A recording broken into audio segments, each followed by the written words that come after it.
In this part of the discussion, we'll be seeing how to create a base config.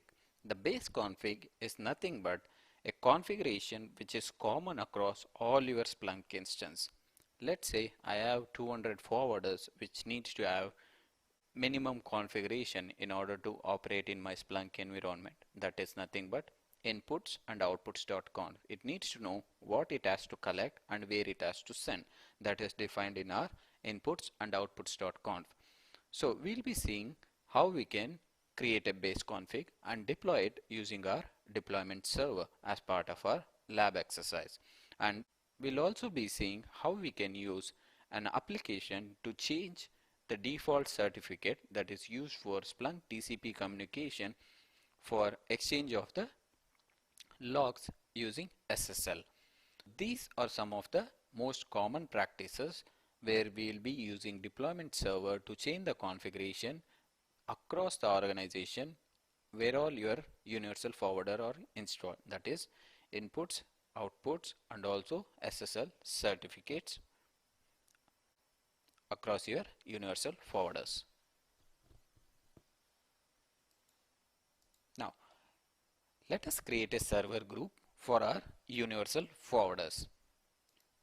So I'll create Windows universal forwarders.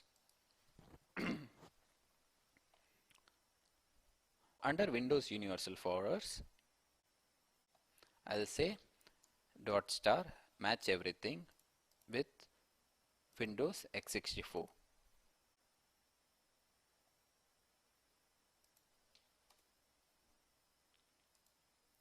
So as you can see, our Windows machine has been successfully picked up. I'll click on save so that we have created our Windows universal forwarder server class. Now we need to add an application that contains base config. So for that we need to log into our deployment server. This is our indexer, this is searcher. Yes, this is our deployment server where we'll be creating our base config application. I'll create a directory base config.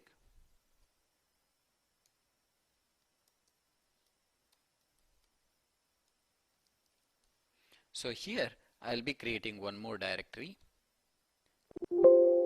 that is local.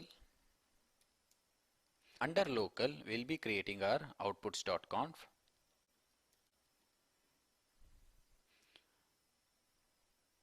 So this output.conf contains your indexer IP address and port number on which you are receiving the logs.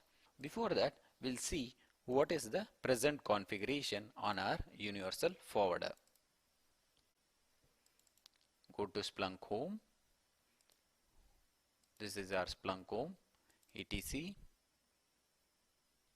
system, local. This is our present outputs.conf. As you all know by now, there shouldn't be any files under system local because this will be overwriting configuration.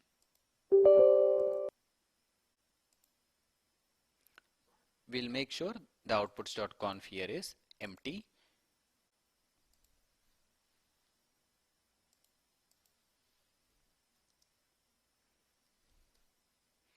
We'll edit the same information under our deployment server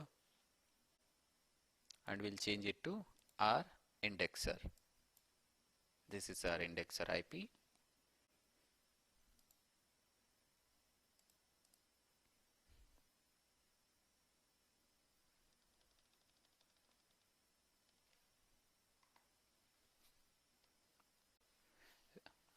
Save it.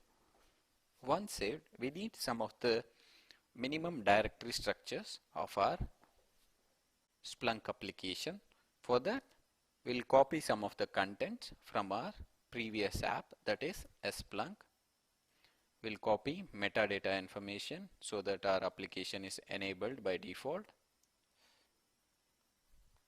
We got our metadata and that should be more than sufficient.